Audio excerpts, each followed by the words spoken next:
Shalom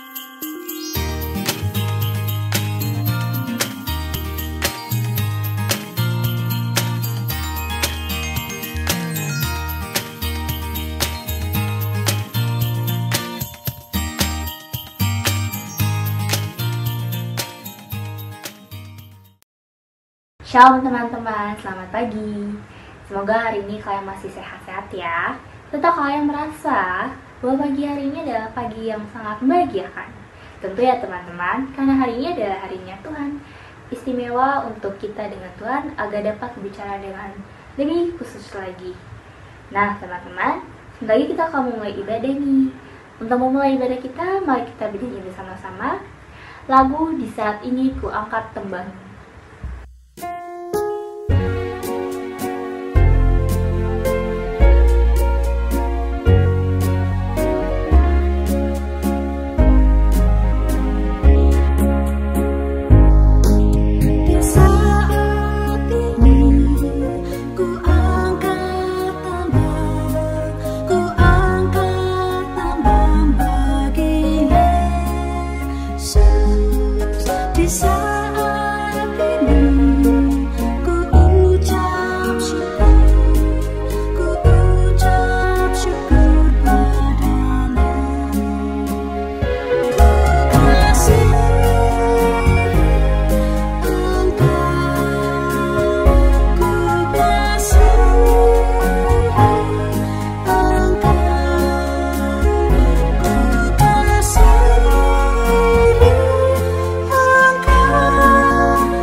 Wah teman-teman, suara kalian bagus banget loh. Makasih ya yang udah mau ikut menyanyi bersama kami. Nah teman-teman, sebelum kita masuk ke dalam nyanyian berikutnya, mari kita satukan hati kita untuk berdoa, untuk meminta kehadiran Tuhan Yesus di tengah-tengah kita, agar ibadah ini dapat berjalan dengan lancar dari awal, pertengahan, hingga akhir. Mari teman-teman, kita satukan hati dan pikiran kita. Ya Bapak, selamat pagi. Terima kasih Bapak karena semalam Kau telah memberkati kami serta melindungi kami, agar kami bisa tidur dengan nyenyak, mimpi indah, dan bangun pagi untuk mendengarkan firman-Mu pada pagi hari ini. Bapak, sebentar lagi kami akan mendengarkan firman-Mu. Kiranya Engkau berkati kami supaya kami dapat mendengarkan firman-Mu dengan baik dan mengerti, agar firman ini dapat kami terapkan dalam kehidupan kami sehari-hari. Serta berkati juga pendeta yang akan memberitakan firman ini, biar Roh Kudusnya bekerja agar penyampaiannya bisa kami terima dengan sangat mengerti, sehingga kami pun mau terajak untuk menerapkannya dalam kehidupan kami sehari-hari. Terima kasih ya Bapak. Dalam nama Tuhan Yesus kami berdoa, haleluya, amin. Oke teman-teman, kita selesai berdoa nih. Nah teman-teman, kalian tahu nggak sih tema kita pada minggu ini apa? Kalian tahu? Tema kita pada minggu ini, pada pagi hari ini adalah kemudahan hidup. Nah, gimana tuh? Khotbah apa sih yang akan pendeta sampaikan? Bacaan dari mana yang akan kita baca pada pagi hari ini? Sebelum itu, mari kita menyanyikan lagu Ya Allah, kasih-Mu sangat besar.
Teman-teman remaja, sebelum kita membaca firman Tuhan, mari kita bersama-sama berdoa. Allah yang Maha Kasih, kami sungguh bersyukur pada hari Minggu ini kami dapat kembali beribadah, bersekutu, memuji dan memuliakan nama Tuhan. Sesaat lagi kami akan membaca dan merenungkan firman Tuhan. Kiranya Tuhan menolong kami dengan Roh Kudus, supaya pikiran dan hati kami diterangi oleh kebenaran firman Tuhan, dan firman-Mu dapat kami lakukan di dalam kehidupan kami sehari-hari. Dalam nama Tuhan Yesus kami sudah berdoa, amin. Mari teman-teman kita buka Alkitab kita dari surat Paulus kepada Filemon. Surat Paulus kepada Filemon hanya ada satu pasal dan keseluruhan ayatnya akan kita baca. Andri akan membacakan untuk kita sekalian. Dari Paulus, seorang hukuman karena Kristus Yesus, dan dari Timotius saudara kita, kepada Filemon yang kekasih, teman sekerja kami, dan kepada Apfia saudara perempuan kita, dan kepada Archippus teman seperjuangan kita, dan kepada jemaat di rumahmu. Kasih karunia dan damai sejahtera dari Allah Bapa kita, dan dari Tuhan Yesus Kristus menyertai kamu. Aku mengucap syukur kepada Allahku setiap kali aku mengingat engkau dalam doaku, karena aku mendengar tentang kasih-Mu kepada semua orang kudus dan tentang iman-Mu kepada Tuhan Yesus. Dan aku berdoa agar persekutuan-Mu di dalam iman turut mengerjakan pengetahuan akan yang baik di antara kita untuk Kristus. Dari kasih-Mu sudah kuperoleh kegembiraan besar dan kekuatan, sebab hati orang-orang kudus telah Kau hiburkan, saudaraku. Karena itu, sekalipun di dalam Kristus aku mempunyai kebebasan penuh untuk memerintahkan kepadamu apa yang harus engkau lakukan, tetapi mengingat kasih-Mu itu, lebih baik aku memintanya daripadamu. Aku, Paulus, yang sudah menjadi tua, lagi pula sekarang dipenjarakan karena Kristus Yesus, mengajukan permintaan kepadamu mengenai anakku yang kudapat selagi aku dalam penjara, yakni Onesimus. Dahulu memang dia tidak berguna bagimu, tetapi sekarang sangat berguna, baik bagimu maupun bagiku. Dia kusuruh kembali kepadamu, dia yaitu buah hatiku. Sebenarnya aku mau menahan dia di sini sebagai gantimu untuk melayani aku selama aku dipenjarakan karena Injil. Tetapi tanpa persetujuanmu, aku tidak mau berbuat sesuatu supaya yang baik itu jangan engkau lakukan seolah-olah dengan paksa, melainkan dengan sukarela. Sebab mungkin karena itulah dia dipisahkan sejenak daripadamu, supaya engkau dapat menerimanya untuk selama-lamanya, bukan lagi sebagai hamba, melainkan lebih daripada hamba, yaitu sebagai saudara yang kekasih. Bagiku sudah demikian, apalagi bagimu, baik secara manusia maupun di dalam Tuhan. Kalau engkau menganggap aku temanmu seiman, terimalah dia seperti aku sendiri. Dan kalau dia sudah merugikan engkau, ataupun berhutang padamu, tanggungkanlah semuanya itu kepadaku. Aku, Paulus, menjaminnya dengan tulisan tanganku sendiri. Aku akan membayarnya, agar jangan kukatakan, tanggungkanlah semuanya itu kepadamu, karena engkau berhutang padaku, yaitu dirimu sendiri. Ya, saudaraku, semoga engkau berguna bagiku di dalam Tuhan. Hiburkanlah hatiku di dalam Kristus. Dengan percaya kepada ketaatanmu, kutuliskan ini kepadamu. Aku tahu, lebih daripada permintaanku ini akan kau lakukan. Dalam pada itu, bersedialah juga memberi tumpangan kepadaku, karena aku harap oleh doamu, aku akan dikembalikan kepadamu. Salam kepadamu dari Epafras, temanku sepenjara karena Kristus Yesus, dan dari Markus, Aristarkus, Demas, dan Lukas, teman-teman sekerjaku. Kasih karunia Tuhan Yesus Kristus menyertai roh kamu. Demikianlah pembacaan firman Tuhan. Yang berbahagia adalah setiap kita yang mendengarkan firman Tuhan dan yang melakukannya di dalam kehidupan kita sehari-hari. Haleluya. Selamat hari Minggu, teman-teman remaja yang dikasihi oleh Tuhan. Bagaimana kabar kalian? Semoga kita tetap sehat, bersemangat, dan bersukacita, khususnya ketika kita memasuki tahun yang baru, tahun 2021. Teman-teman, pada saat ini kita hidup di tengah dunia yang diliputi oleh kemajuan ilmu pengetahuan dan juga teknologi. Di sekitar kita bisa menemukan ada bermacam-macam alat, mesin, dan juga alat elektronik yang mempermudah kehidupan kita. Juga ada kecerdasan buatan yang kita temukan di dalam komputer maupun robot-robot yang menolong manusia di dalam beraktivitas. Belum termasuk perkembangan teknologi komunikasi dan informatika yang semakin berkembang, seperti smartphone yang kita miliki yang juga menolong kita di dalam beraktivitas. Dibandingkan dengan zaman dahulu, teman-teman, orang bekerja mengutamakan tenaga fisiknya, menggunakan batu atau perkakas logam, sampai kemudian zaman berkembang, ditemukan mesin untuk memproduksi suatu barang dengan lebih cepat, efektif, dan efisien. Ketika orang belum mengenal uang, orang ketika membutuhkan sesuatu, maka ia akan melakukan apa yang dinamakan sebagai barter. Misal, Kak Andri punya beras, tapi Kak Andri butuh ikan, maka Kak Andri akan melakukan barter dengan orang yang memiliki ikan, begitu ya. Sampai kemudian ditemukan uang logam. Berkembang lagi ditemukan uang kertas. Makin berkembang sekarang kita mengenal apa yang dinamakan sebagai uang elektronik. Dengan handphone kita sudah bisa melakukan transaksi. Juga pada zaman dahulu komunikasi masih terbatas. Orang berkomunikasi menggunakan kode atau simbol, ada juga yang menggunakan asap begitu ya. Ketika dibakar, asapnya membumbung untuk memberikan sinyal bagi orang yang berada di jarak yang cukup jauh. Baru ketika kemudian orang mulai mengenal baca tulis, dibuatlah surat.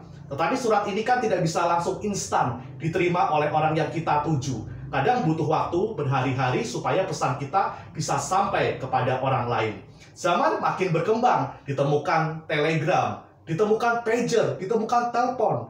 Pada saat Kak Andri remaja dulu, handphone Kak Andri hanya bisa buat SMS dan telepon. Tetapi berbeda keadaannya sekarang. Teman-teman remaja mungkin sebagian besar memiliki smartphone yang di dalamnya kita bisa melakukan banyak aktivitas. Kita bisa berkomunikasi dengan orang lain, kita bisa belajar, kita bisa belanja online, dan banyak hal bisa kita lakukan melalui smartphone kita. Ada banyak kemudahan hidup yang dimunculkan oleh sebab kemajuan ilmu pengetahuan dan teknologi. Tetapi harus ingat bahwa meskipun ada kemudahan hidup yang dihasilkan dari kemajuan iptek, harus hati-hati teman-teman. Karena misalkan, kalau kita pakai handphone terus-menerus, begitu ya, tidak peduli waktu, nanti bagaimana dengan prioritas kita? Kita harusnya belajar, tetapi kemudian kita tidak jadi belajar karena kita asik main Instagram atau YouTube. Juga zaman dahulu ketika belum ada smartphone, anggota keluarga saling duduk, bersendau gurau, makan bersama. Tetapi sepertinya sekarang orang sibuk masing-masing bahkan di tengah keluarga. Juga zaman dahulu, orang masih menjunjung tinggi budaya sopan santun ketika bertutur kata. Tetapi sekarang kalau di handphone, kita bisa menemukan ya, ada banyak ujaran kebencian, orang bisa saling menyerang. Misalkan, Kak Andri adalah fans grup A begitu ya, lalu menyerang fans dari grup B. Itu mudah sekali kita temukan di dalam smartphone kita. Nah, itu membuktikan bahwa alat elektronik ataupun teknologi yang kita gunakan harus kita hati-hati menggunakannya. Jangan sampai membuat kita justru melakukan hal-hal yang tidak baik. Nah, hari ini kita akan belajar dari seorang Paulus yang menggunakan akses atau kemudahan di dalam hidupnya untuk melakukan sesuatu yang baik meskipun pada saat itu ia sedang ada di dalam penjara. Ya, bacaan Filemon yang tadi kita baca bersama-sama menceritakan Paulus sedang di dalam penjara. Kenapa ia ada di dalam penjara? Karena pada saat ia mewartakan, mempersaksikan kebaikan ataupun kisah mengenai Tuhan Yesus Kristus, ada banyak orang yang tidak suka dengan dia. Pada akhirnya ia dipenjara dan bahkan disiksa. Tetapi rupanya di dalam penjara itu ia masih mendapatkan kemudahan. Ada orang-orang yang membantu dia untuk memenuhi kebutuhan hidupnya sehari-hari. Ada Onesimus yang juga menolong dia di dalam penjara. Juga ada bantuan uang yang diberikan oleh jemaat kepada Paulus. Bahkan Paulus juga diberikan kebebasan untuk menulis surat dan ia kirim kepada jemaat-jemaat, termasuk juga kepada Filemon. Surat Paulus kepada Filemon berisikan mengenai penghargaan, apresiasi, dan ucapan syukur atas kebaikan hati Filemon, atas ketekunan imannya sebagai pelayan Tuhan dan sebagai rekan kerja Paulus. Tetapi ada hal penting lain yang ingin Paulus sampaikan kepada Filemon di dalam suratnya, yaitu permintaan supaya Filemon menerima kembali Onesimus sebagai saudaranya. Dulu Onesimus adalah budak atau hamba dari Filemon, tetapi karena suatu hal mungkin Onesimus melakukan kesalahan, ia kemudian melarikan diri dari Filemon sebelum ia kemudian menolong Paulus. Nah, di sini Paulus memiliki keprihatinan, ia berbela rasa dengan Onesimus. Supaya apa? Supaya ia bisa diterima kembali oleh Filemon. Meskipun dulu mungkin Onesimus pernah melakukan kesalahan, Paulus ingin supaya Onesimus diterima kembali oleh Filemon, bukan lagi sebagai hamba, tetapi sebagai saudara seiman. Sebagaimana yang juga dikehendaki oleh Tuhan, bahwa di dalam Kristus tidak ada lagi tuan hamba karena semuanya setara. Ini menjadi permintaan yang penting dari Paulus. Supaya apa? Supaya antara Onesimus dan juga Filemon ada kedamaian, ada rekonsiliasi. Ya, jadi ini merupakan permintaan yang sangat penting yang Paulus harapkan supaya Filemon penuhi sebagai rekan kerja Paulus. Ya, dari sini kita bisa melihat bagaimana Paulus menggunakan kemudahan hidupnya pada saat itu, yaitu untuk menulis surat, untuk berbagi ide, untuk berbagi gagasan, supaya apa? Mendatangkan kebaikan. Bukan hanya bagi diri Paulus sendiri, tetapi juga bagi orang lain, khususnya bagi Filemon dan juga Onesimus yang pada saat itu mungkin hubungannya tidak baik, tetapi Paulus ingin mereka berbaikan. Ada rekonsiliasi, ada pendamaian, sebagaimana yang Tuhan kehendaki. Nah, teman-teman remaja, dari Paulus kita bisa belajar bagaimana caranya mempergunakan kemudahan hidup yang ia alami. Bagaimana mempergunakan kemudahan hidup untuk berbuat kebaikan bagi sesamanya. Kita pun diundang untuk menggunakan kemudahan hidup kita untuk menjadi berkat bagi orang lain. Misalkan, sekarang kita hidup tidak bisa lepas dari smartphone atau handphone kita. Maka jadikanlah kemudahan hidup itu bukan untuk membuat hidup kita menjadi lebih buruk, baik kita secara pribadi maupun orang-orang yang ada di sekitar kita. Misalkan, handphone seharusnya bisa kita gunakan untuk belajar, untuk mencari informasi yang penting, untuk mempelajari ilmu-ilmu yang baru atau ilmu-ilmu yang membuat kita lebih kreatif. Tetapi ketika handphone mulai memperbudak kita, memperhamba kita, membuat kita menjadi lupa terhadap prioritas kita, membuat kita lupa untuk berinteraksi dengan anggota keluarga kita, maka berarti kita harus hati-hati. Sudah ada warning ketika hidup kita seolah-olah tidak bisa dilepaskan dari handphone. Karena handphone seharusnya fungsinya adalah untuk mempermudah kita, bukan untuk memperhamba kita. Juga handphone yang kita miliki, teman-teman, bisa kita gunakan untuk berbagi hal-hal yang positif. Teman-teman bisa membuat gambar atau kata-kata, caption, bahkan video ya, yang isinya adalah sesuatu yang bisa memotivasi orang lain. Karya teman-teman bisa teman-teman dibagikan melalui YouTube atau Instagram, Facebook, dan lain sebagainya. Juga sekarang di tengah pandemi kita harus ibadah secara online. Maka ayo gunakan handphone kita atau laptop kita untuk beribadah secara daring. Bukan berarti karena pandemi ibadah harus online maka kemudian kita malah jadi malas beribadah. Tidak boleh ya teman-teman. Karena itu handphone yang kita miliki atau laptop yang kita miliki bisa kita gunakan juga untuk beribadah, bersekutu secara online. Juga dengan handphone kita bisa berbagi kebaikan bagi sesama kita. Misal nih, kita pesan makanan dengan ojek online. Boleh dong kita memberikan tip yang mungkin kita bisa berikan sedikit atau yang kita miliki supaya orang lain itu juga bisa merasakan berkat dari kita. Nah, itu adalah salah satu cara untuk menggunakan kemudahan hidup sebagai sarana berbagi kebaikan bagi sesama di sekitar kita. Inilah pesan firman Tuhan untuk kita renungkan teman-teman. Mari kita gunakan, manfaatkan ilmu pengetahuan dan teknologi dengan hikmat dan bijaksana dari Tuhan. Amin.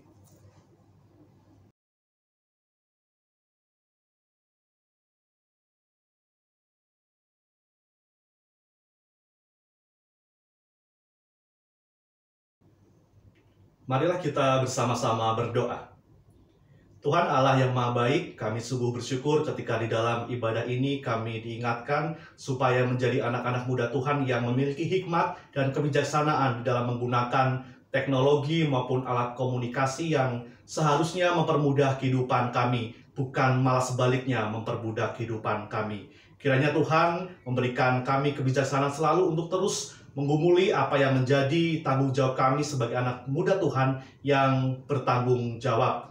Pada saat ini Tuhan, kami rindu untuk menaikkan pokok-pokok doa syafaat kami. Ketika pada saat ini kami masih harus bergumul dengan sekolah maupun kuliah secara daring atau online di tengah situasi pandemi, kiranya Tuhan tetap memberikan kekuatan. Tuhan berikan kami hati yang tekun, hati yang bersukacita dan senantiasa bersyukur atas kesempatan belajar yang boleh kami dapatkan. Rasa syukur yang kami ungkapkan kepada Tuhan ketika orang tua juga senantiasa mendukung kami di dalam doa dan juga dukungan secara finansial. Berkati orang tua kami ya Tuhan di dalam pekerjaan mereka dan juga pelayanan mereka ketika mereka harus mengasuh dan memelihara kami sebagai anak-anak yang mereka kasihi. Berikanlah mereka kesehatan. Kami juga berdoa ya Tuhan bagi Komisi Remaja GKI Jati Bening Indah Bekasi, meskipun kami belum bisa beribadah secara tatap muka, tetapi biarlah kami tetap diberikan hati yang rindu untuk bersekutu walaupun masih terbatas secara daring. Biarlah kami juga diberikan hati yang rindu untuk melayani baik sebagai pemimpin pujian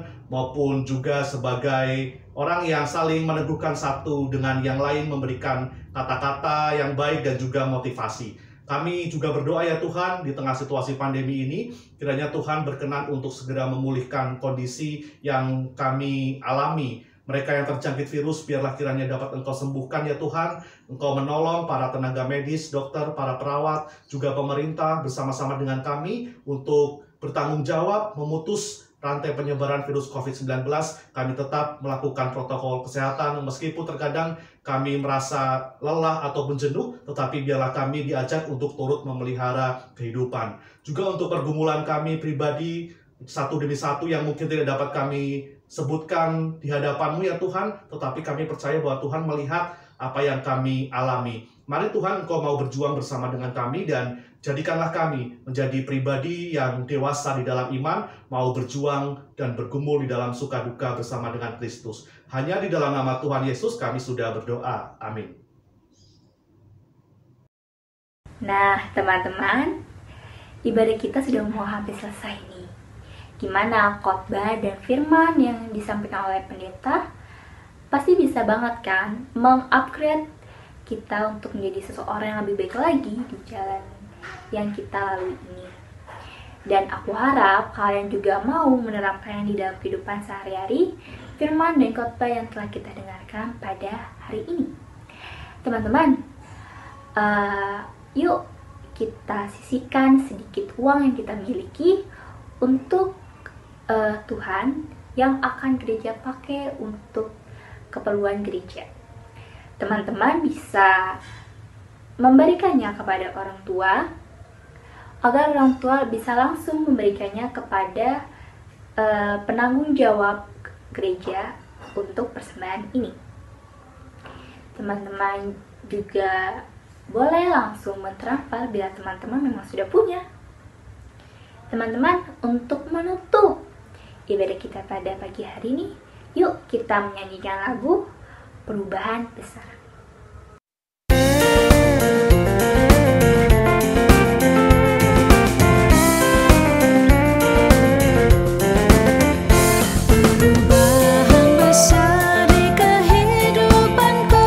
Sejak Yesus di hatiku,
Wow guys, sampai sini aja suara kalian tuh masih bagus loh. Keep going. Nah teman-teman, ibadah selesai. Yeay, makasih ya yang udah setia mendengarkan ibadah pada pagi hari dari awal, pertengahan hingga akhir. Makasih banget loh. Dan aku cuma mau ingetin nih, kita masih dalam pandemi.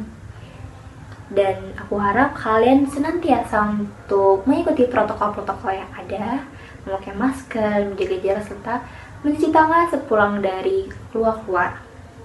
Karena itu sangat membantu negeri ini untuk mengurangi angka penderita COVID yang sedang booming kali ini.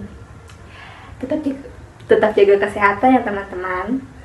Dan jangan lupa untuk selalu mengandalkan Tuhan di segala situasi yang sedang kalian hadapi.